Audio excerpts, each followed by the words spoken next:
Hey everybody, welcome back to the Between Paychecks Kitchen. I'm Oz, Jack-O-Later, still at Lake Jackson because we're separated because of COVID, not because of divorce or anything weird like that, because they're married and I'm not.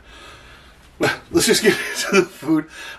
You guys love our Jell-O stuff so much, and this is something that I always thought was some kind of witchcraft, some kind of, spooky whatever, same as doing the sparkling Jell-O, is making Jell-O with fruit in it. I tried it before and it ended up with just my fruit sitting on top and it was weird, so I learned how to do it. We're going to get into it. Before we do, be sure to like, share, subscribe, do all the YouTube stuff, ring the little bell, you know how this thing works, and also check down in the link for our doobly-doo. We got a bunch of merch and stuff. We're a small business, we very much appreciate the likes, the shares, and buying merch if that's your thing.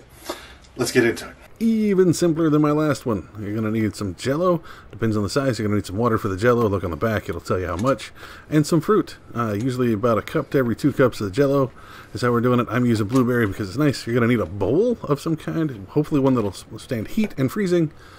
And you're going to need a pot to do that. So start with however much your package tells you to. This one says to use 2 cups, and we're going to try to get it to boiling. So turn it up to where it gets really warm really quick. Generally on high, but keep an eye on it. You don't want to hurt your stove or yourself. While that's getting to a nice boil, go ahead and put your Jell-O powder in your bowl, whatever you're going to use to mix it, and or put it in the refrigerator for. Now remember, this is going to be boiling ass hot, so be careful. This is what your powder looks like.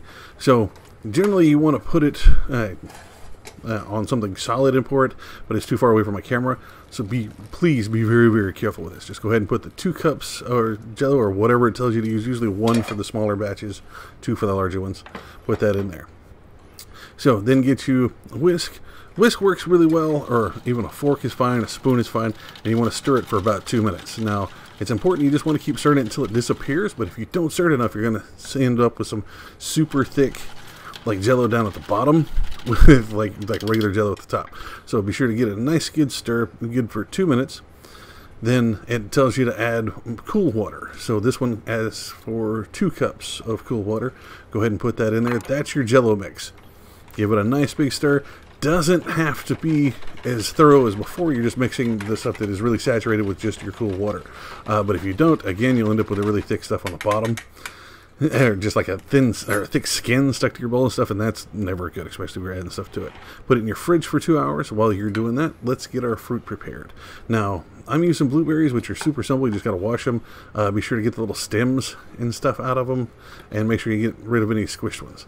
Give them a good wash so they're nice. You can set things out. Now, you can do this right when you're getting your Jell-O out, or you can, do it and just let it sit in the fridge while it's in there. Now, you got to let your Jell-O sit for at least 2 hours, or an hour depending on the size, right? Until it just starts to set. So anywhere between an hour to 2. This is after 2 hours. Got a decent skin on it. It's going to hold the fruit, but it's still really liquid on the bottom. Okay, so just take your fruit and put it right in there. Now, if you got a fruit you got to slice, you might want to just take it and do it individually so you don't end up with just a giant hunk or whatever. Again, keep an eye out for the stems and stuff. So if you got the sliced stuff, just push it in there one at a time. These, you're going to be able to kind of separate them while you're in there. If you just pour them on there, they're just going to sit on top. This is what I was told to do before, and they didn't sink. So get you a decent spatula or a spoon or something and get a nice slow stir. These are been sped up just because there was a lot of stirring to get it done. Until the top is more or less just smoother Jell-O with just a little bit of your fruit sticking onto it. Or whatever is on top here, if you flip it out and put it in a dish or something, this is going to be the bottom of it. So you don't want all the fruit on the bottom. So put it back in there for another 2 hours or so to let it solidify. Bam! Jell-O with fruit in it. Now you can eat it straight out of there. If you want to get it out, get you the same spatula or something smooth. Butter knife, as long as you're gentle, will work. Just kind of go around. It'll pull off of most plastics and stuff, especially if you're using this Tupperware because it bends. It'll come loose. Just get you a plate, put it on top of it, and then just flip the whole shebang over. Bloop, and it'll come right out. Now, be careful when you do this, because that's done, but if you just let that warm up, it'll melt. Jell-O melts if you didn't notice that. So this worked out really well. The tart blueberries worked with the berry Jell-O because it's overly sweet because it's very, very sugared. Works really well, but this is the most basic Jell-O with fruit in it that you can do anywhere. I want to do it with different fruits and stuff. And your Jell-O was like 70 cents. The fruit was like $6, but we only used like half of it, so about $3 worth of the fruit. And this makes jelly you can take someplace, you can freeze it, you can serve it as a dessert. You can just eat it straight out of the bowl like a fat person, like I would do, like I do when I eat this. But it's super simple. Try it. This is enough for way too many people.